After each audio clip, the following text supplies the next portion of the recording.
बमकसद जिंदगी। Express train पूरी रफ्तार से अपनी मंजिल की तरफ भागी चली जा रही है। रास्ते में दोनों तरफ सरसब्ज खेतों और डिबडिबाए हुए नालों और नदियों का मुसलसल मंजर अपनी तरफ खींचता है, मगर तेज दौड़ती हुई ट्रेन को उन खुशनुमा मनाजिर से कोई दिलचस्पी नहीं। पस्ती और बुलंदी, खुश्की और पानी उसकी रफ्तार में कोई फर्क पैदा नहीं करते। रास्ते में छोटे छोटे स्टेशन आते हैं, मगर वो उनको छोड़ती हुई इस तरह भागी चली जाती है गोया उसे कहीं ठहरना नहीं है। बमकसद जिंदगी का मामला भी कुछ इसी किस्म का है।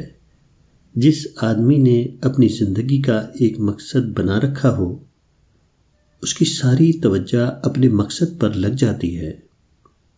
इधर उधर के मसाइल में वो अपना वक्त ज़ाया नहीं करता।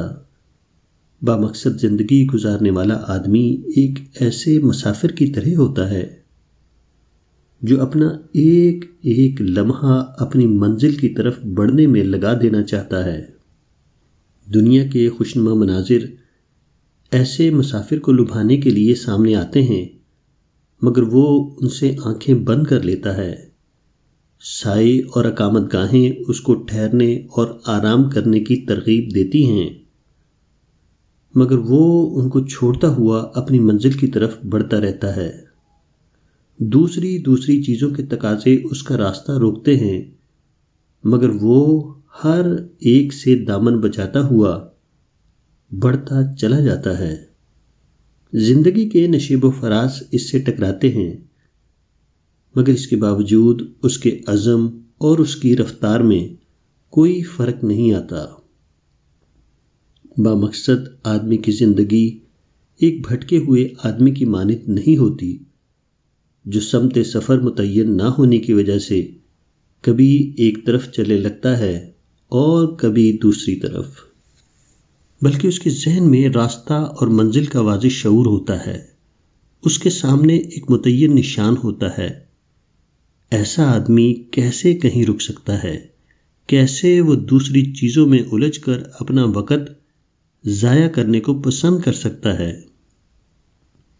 उसको तो हर तरफ से अपनी तवज्जो हटाकर एक मुतय्यन रुख पर बढ़ना है और बढ़ते रहना है, यहाँ तक कि वो अपने मकसद को पा ले, यहाँ तक कि वो अपनी मंजिल पर पहुँच जाए।